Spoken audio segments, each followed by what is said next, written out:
Let us start today's portion. I'd like to discuss, this is of all the times I always like to share with everybody from Dudai Ruben of Rabbi Reuven Katz, but this is my favorite one.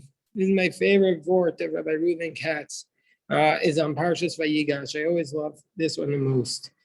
And first thing that he talks about, he begins by saying that Joseph says to his brothers, in chapter 45, verse 3, Joseph says to his brothers, when he reveals himself in our portion, he says to his brothers in chapter 45, verse 3, I am Joseph. Vayomer Yosef el Achav. Joseph says to his brothers, he can't hold himself back anymore. He says, I am Joseph. Is Ha'od Avichai? Is my father still alive? And the brothers were unable to answer him because they were so shocked. They were so shocked from before him. So Rabbi Reuven Katz asks the question, which is very, very important, but also very simple. I mean, it's a very important question, but everybody should be asking it. He asks the question, what do you mean? Why did Joseph say, is my father still alive? The whole portion prior to this was talking about how the brothers kept saying over and over again, he says, go up and ask your father to send down Benjamin. And then Judah comes and gives a whole big speech. He says, you can't do this to my father. You can't kidnap Benjamin. You can't do this to my father. My father is in mourning over his son and his wife. You can't do this. He knew his father was alive. Yosef Hatzadik knew his father was alive. So why does he say, I am Joseph? Is my father still alive? Indeed, in Parashas Miketz, he says, "Hashalom avichem, is your father well?" And they said, "Shalom avdecha avinu odenu chai." Our father is well; he's still alive. So why is Joseph again asking here? Is your father still alive? And here it's also a question why the brothers not respond here, whereas earlier they responded that our father is alive and well. And that's the first question he asks. It's a very, very basic question, very simple question, a very important question. Then Rabbi Reuven Katz, Dudai Ruben, cites a Gemara in Chagiga, a second question. He says, in the Gemara in Chagiga, it states, woe to us on the day of judgment. Woe to us on the day of rebuke. Joseph was the smallest amongst the tribes, and the brothers couldn't answer him on the day that he stood there and rebuked them. Because it says, so how much more so when HaKadosh Baruch Hu comes and rebukes each one of us, how much more so are we not going to be able to respond? And again, Rabbi Reuven Katz asked the question, what is the connection between the rebuke of Joseph and the rebuke of God? That's a fundamental question he asks. A third question, and this was something that we discussed in our Rashi study, and again, I want to encourage everybody to join us every day for Rashi study. It's a half hour before Mincha. It's every afternoon, 4:15 p.m. Eastern Standard Time. So it says that Joseph falls down on the neck of his brother Benjamin, and Benjamin cries on Joseph's neck. It says Joseph falls down on Benjamin's necks in the plural, and Benjamin falls down on Joseph's neck. And the Midrash asks this question, what do you mean he falls down on the necks of Benjamin? How many necks does Benjamin have? So the answer the Midrash gives is that Joseph saw in Ruach HaKodesh that the temple, the Beit HaMikdash, was going to be built in Benjamin's territory. And therefore, for this reason, he saw that it was not only going to be built in Benjamin's territory, it was also going to be destroyed. And so that's why Joseph was crying. And Benjamin was crying on Joseph's neck because he saw that in the future, the Mishkan of the Shiloh, the Mishkan that was in Shiloh, the tabernacle, the tent, the sanctuary that was a tent was going to be built in the portion of Joseph, which was Shiloh, and that also was going to be destroyed. And so therefore, that's why they were crying. And this seems so strange. Why, of all things, for them to be crying at that moment or the destruction of the temple and the Mishkan? It seems so random. It seems strange, and it's begging for interpretation. Another question, the Reuven has on a roll here. He says the next question is, it says that Joseph says, they went back to Jacob and they said to him, "Oh, Yosef Chai, Joseph is still alive. He's the ruler over all of Egypt." And Jacob's heart turned. Some say he had a heart attack. Some say he couldn't believe it. His heart, Rashi says, he turned the other way. He couldn't believe it because he didn't believe them. But then he saw the wagons that Joseph had sent. This is what I discussed earlier. And Jacob's spirit returned. And the Midrash Rabbis find that they said that Joseph said to his brothers, "If Jacob will believe you, good. But if not, say to him, when I left you, were we not studying the passage of the Eglah Rufa, the calf that his neck was severed?" And that's why it states, when he saw the wagons and his spirit returned, the spirit of Jacob returned. So that's another question. What's the connection between the Eglah Rufa with respect to the reunion of Joseph and his brothers? And in fact, I gave one answer before, but the Dudei Reuven gives a better answer. So that answer will be coming, God willing, that answer will be coming. And then the Dudei Reuven asks another question. It says in Vayeshev, and this is going to be very, very important. It says that when Yaakov heard that Joseph is no longer there, that Jacob tears his garments and he wore sackcloths and he mourned for his son for many, many, many days. And all of his sons and daughters arose to comfort Jacob, but he refused to be comforted. The father refused to be comforted for his child that was missing. And he said, "I will go down after my son to She'oah." She'oah is a synonym for Gehenom, for hell. So the Midrash Rabbah says that Jacob was refusing to be comforted because a perfect person cannot receive comfort for the living. So he said to them, "I can be comforted for the dead, but I can't be comforted for the living." And the Reuven Katz says, this Midrash is very difficult to understand. Jacob thought his son was alive. So what's he saying? I can be comforted for the dead, but not for the living. So it doesn't make any sense. So according to this approach, Jacob must have known that Joseph was still alive. So why was he crying?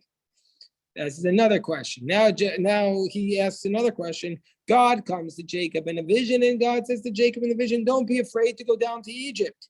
I will go down with you to Egypt, and I will also bring you up, and Joseph will put his hands over your eyes." Rashi on the spot tells us that this means that Joseph was going to bury Jacob in the land of Canaan.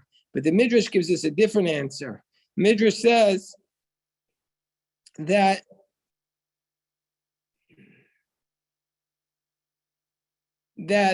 I'll bring you down on the condition that Joseph will put his hands over your eyes and bury you. And now the verse says that Joseph, basically, Vayasor Yosef Markavto, Joseph arranged his chariot and he went up. Vayalakrot Yisrael Aviv Goshna. Joseph went up to greet his father Israel in Goshen. Vayera elav, Vayipol tzavarav, and he appeared to him. Joseph appeared to Jacob, and he fell on his neck. Vayev kal tzavarav od, and he cried excessively. So Joseph sees Jacob for the first time in 22 years, and he's crying on his neck. But what does Jacob do at this time? Amar Rabbi Seinu, our rabbis taught, says Rashi, at that moment, Jacob was not crying. Says Rashi, Jacob did not fall on the neck of Joseph. Jacob did not kiss him. Why was Jacob not falling on his neck? Why was Jacob not crying? Because he was reciting the Shema. This is a very, very, very, very, very, very, very, very strange Rashi. He hasn't seen his son in 22 years. And when he sees him, what's he doing? He's reciting the Shema. So I don't understand. Why was he reciting the Shema? So and if that's the case, why was he reciting the Shema? If that's the case, why wasn't Joseph reciting the Shema? If Yaakov had to daven, then it was the time for davening, and got the email alert here's the minyan, you got to come daven. It's your day to come and sign up for the minyan. So why isn't Joseph also doing the Shema? So Maybe you want to say, okay, Joseph didn't recite Shema because he was involved in the mitzvah of honoring his father. And therefore, if you're involved in the mitzvah of honoring your father, you're exempt from the mitzvah of Shema. However, that's difficult because Jacob was also involved in the mitzvah of giving honor to the kings. And as we know that when Joseph came to visit Jacob, when he was lying on his bed, it says that Jacob girded himself and sat up on his bed. And Rashi explains that Jacob said, even though he's my son, I'm going to give him honor. And if that's what he did in his house, he gave him honor. For sure, in public, he should have given him honor. So why was Jacob reciting the Shema, A, and B, why was Jacob and not Joseph reciting the Shema? So all this is a question. And so now the Dudai Reuben is going to try, and he's still asking more questions, but through these questions, he's bringing it together a little. He says, we have to understand, what is this concept that Jacob is reciting the Shema? What is the deep concept of the Shema? Very, very powerful idea, the Shema. Shema Yisrael, Adonai Eloheinu, Adonai Echad. Hear, O Israel, the Lord our God, the Lord is one. Why is he reciting the Shema now? He couldn't have recited the Shema 5 minutes earlier. He knew he was about to meet Joseph. Why didn't he daven on the plane? What's going on? Why is he only reciting the Shema now? And that way he would have been able to give his son a proper hug and a proper cry. So what's the pshat here? So the Dudai Reuven now comes to tell us a little bit about the Shema. What do we know about the Shema? The Torah requires us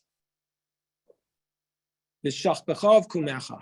And we have to recite the Shema when we lie down and when we wake up. The Shachbechav Kumecha.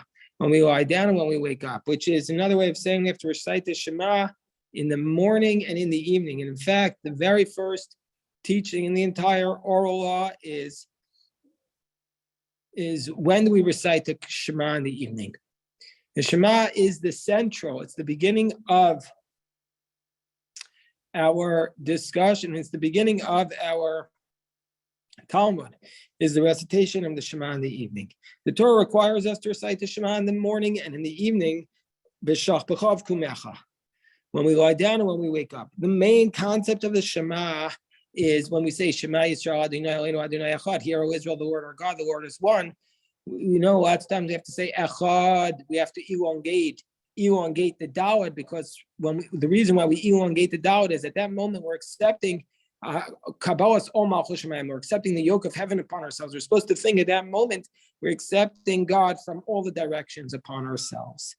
And so therefore, that's what the Shema represents. The Shema represents accepting God's yoke upon ourselves. So the main central concept of accepting the Shema is to have the strength and the energy to withstand the challenges and the tests of life, that they're not going to take us away from accepting the yoke of heaven upon ourselves. The basic concept of Shema is supposed to give us the strength to withstand the tests in life and be able to accept the yoke of heaven upon ourselves. Now, says the Dudai Reuven, there are two main challenges that a person has in their life. He calls it the Nisayon HaOsher and Nisayon HaOni, which literally means the test of wealth and the test of poverty. But to me, the way to translate that is the test of success and the test of failure. The test of when things are going well and the test when things are in trouble. Those are the two great moments we have in life, the challenges of success and the challenges of somebody who has not had success. They are the two main challenges we have in life. That's what he says. So he says, when we recite the Shema in the morning, when the sun rises, what are we doing? Then we are, and when we recite the Shema in the evening, when the sun sets, what we're doing is we're accepting upon ourselves the yoke of heaven in the midst of each of these tests. The Torah obligates us to recite the Shema in the morning. What does that mean? When the sun is shining, when everything is going great, when there's sunshine in the world, when everybody's having success, we have to accept heaven upon ourselves. And also, when we have to recite the Shema in the evening. We have to recite the Shema in the evening. That is when the world is in darkness. And so those are the two challenges, the challenge of success and the challenge of when it's dark. We have to recite Shema both of those times. And so therefore, both of those times, a person has to overcome his temptation. And a person has to say, these are the moments in life where I have to fulfill the Torah and guard the Torah. And that's what David HaMelech says in the Psalms. That I will say your praises in the morning when things are well, and I'll have faith at night.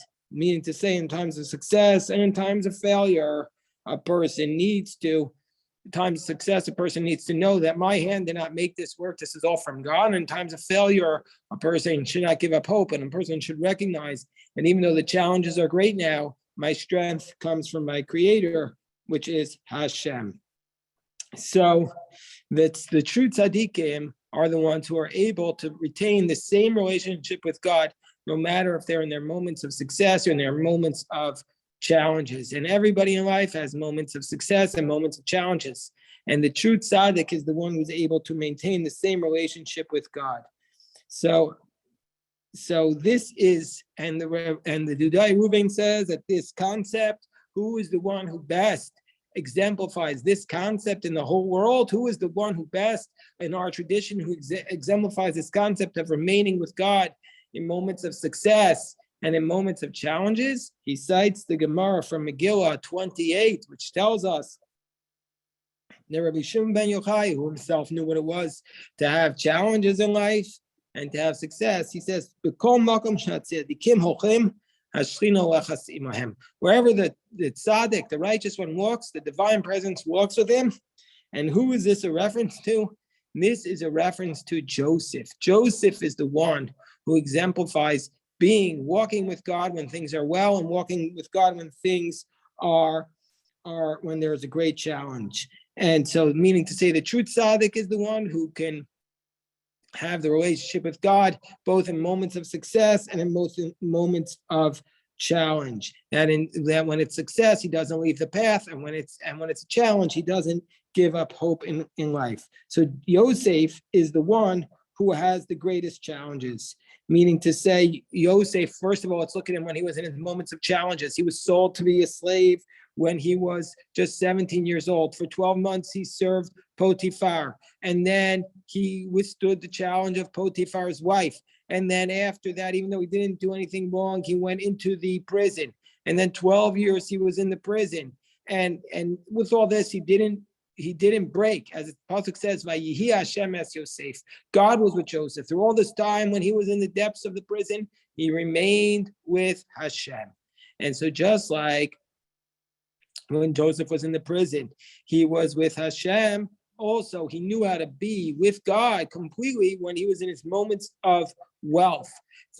He went from that moment of prison, from that moment of servitude, he went in a moment's notice to be the ruler. He became the ruler over the land, and the Egyptians were hating him because he was Jewish.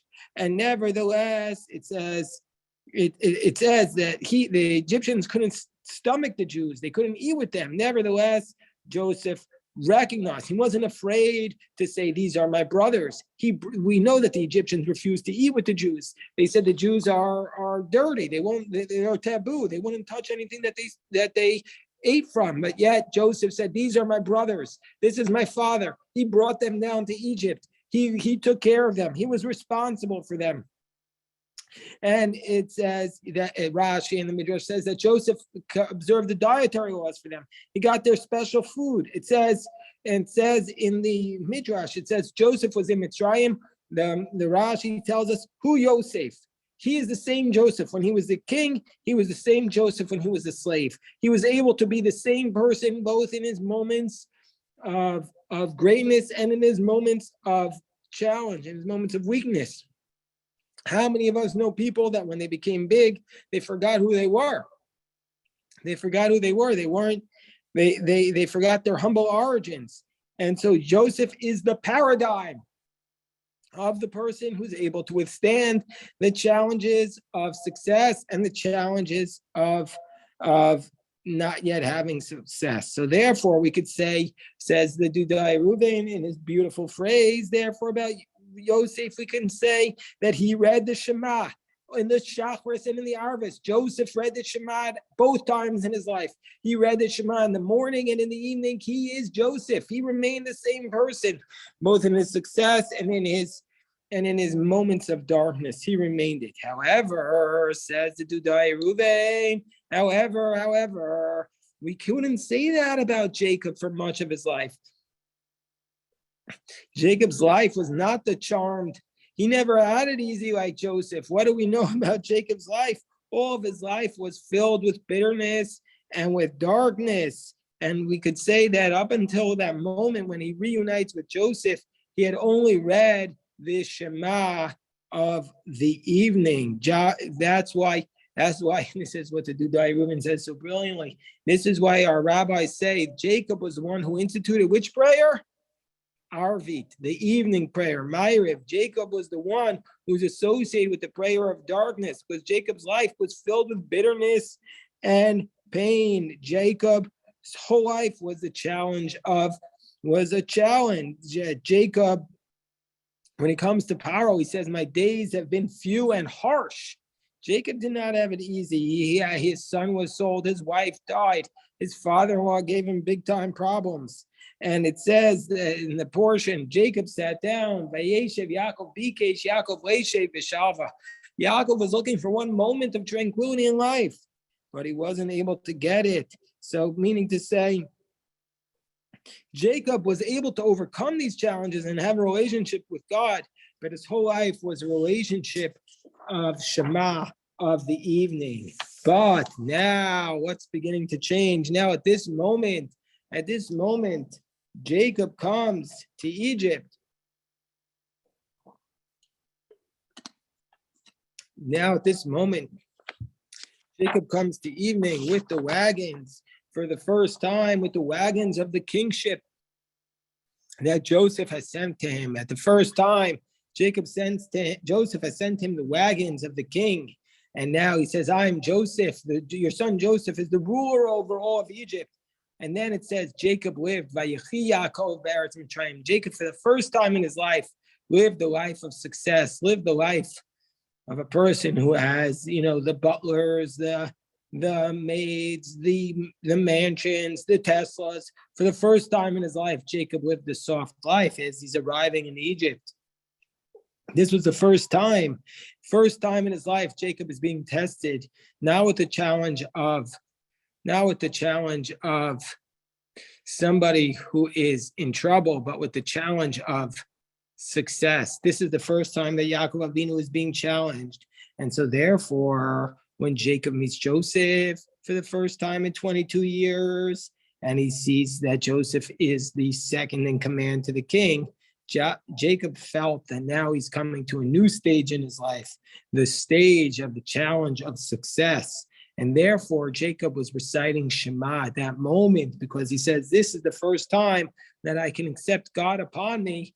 The very first time he meets Joseph, he says, this is the first time I can accept God upon me with the moment of success. Until now, I haven't had the success of wealth, haven't had the success of the easy life, but now I'm meeting my son, the Secretary of State, the Secretary of Treasury. Now I have it all. And so now, up until now, I've recited Shema of the evening. Now let me recite the Shema of the morning. But Joseph didn't have to recite the Shema at that time, says the Dudai Ruvain. Joseph had already been tested like this for the last year since he'd been out of prison. He had been living the life of success. And so therefore, Joseph was able to cry because he already had withstood this test. But Jacob was at that moment reciting the Shema of Shachris. And so therefore, the Dudai Ruvain brings support from this idea from a Gemara that relates to the life of Rebbe, but we'll skip that. We'll skip that because even though it's a very important point and it's based upon the Gemara Brachos, it's not, we can make the thesis without it. So therefore, he says, this is why Jacob was afraid to go down to Egypt, because he says, I know that my sons have been able to withstand the test of servitude. I know that they've been able to withstand the test of being poor. How do I know how they're going to handle the test of wealth when they go to Egypt and they're connected to the ruler of the land, and they have all the government contracts. How are they going to handle the success of wealth? As it states that when Yeshurun grew fat, and they became corrupt. And so therefore God says to Jacob, don't be afraid to go down to Egypt, because I'm going to go down with you and I will lift you up, and Yosef will place his hands above you. So, meaning to say, that was the condition, that Yosef is the one who's going to be with you. Yosef was the one who will show us the way about how to handle the two main tests, the tests of challenges and the test of success.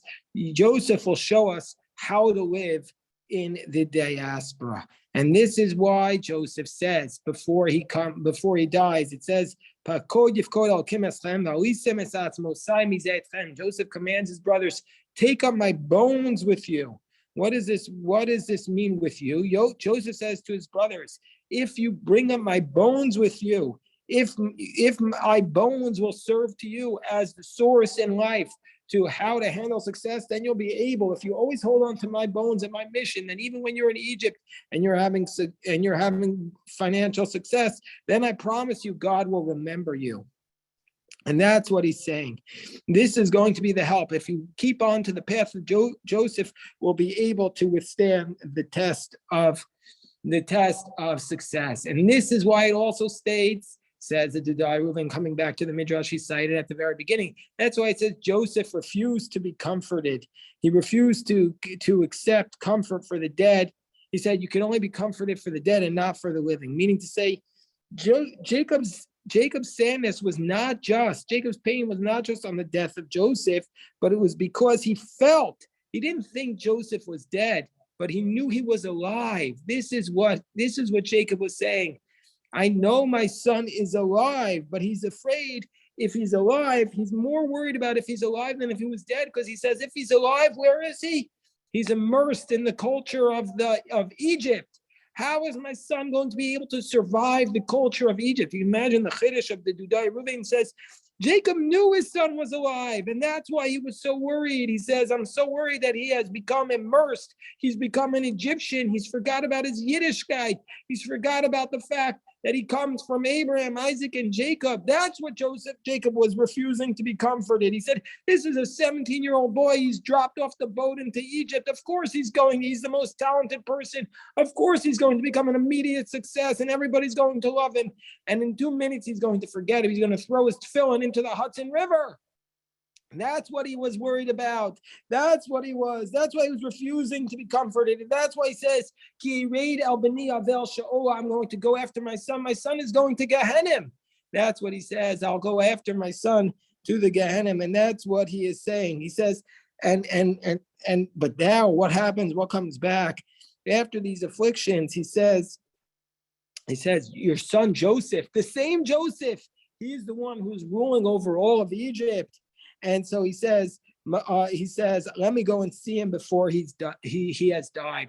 Before I die. Why? Because Jacob said, I need to go and learn from Joseph. I need to go and learn from him how you're able to recite the Shema, not only at night, but also in the morning. This was the challenge of Joseph. I need to learn from, Jacob said, I need to learn from him how we are able to defeat the challenge of assimilation, the challenge of Egypt, not the physical challenge, but the spiritual challenge of what it means when we have success to be able to withstand the evaporation into the culture of the Egyptians. That's what Jacob was saying. Let me pause here. I know that I've gone on for a long time. Let me pause here to take some questions about what the Dudai Reuven is saying, but I just want to say and summarize. He's saying that the essence of the encounter with Jacob and Joseph is that Jacob was feeling that he and his family had all been tested with the challenges of physical challenges, but the whole time he was worried about whether or not Joseph could handle the challenge of success is symbolized by the Kriya Shema of the morning. And now he is seeing that Joseph had been able to handle it. And that's why the first time in his life, Jacob was going to have to handle the challenge of success. And that's why he was reciting Shema.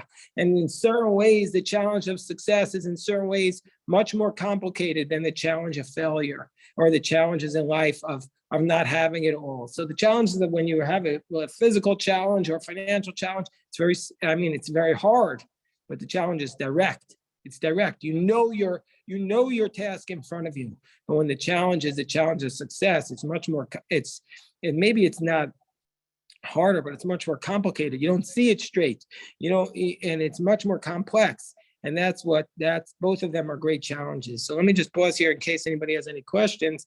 Happy to address them before we continue.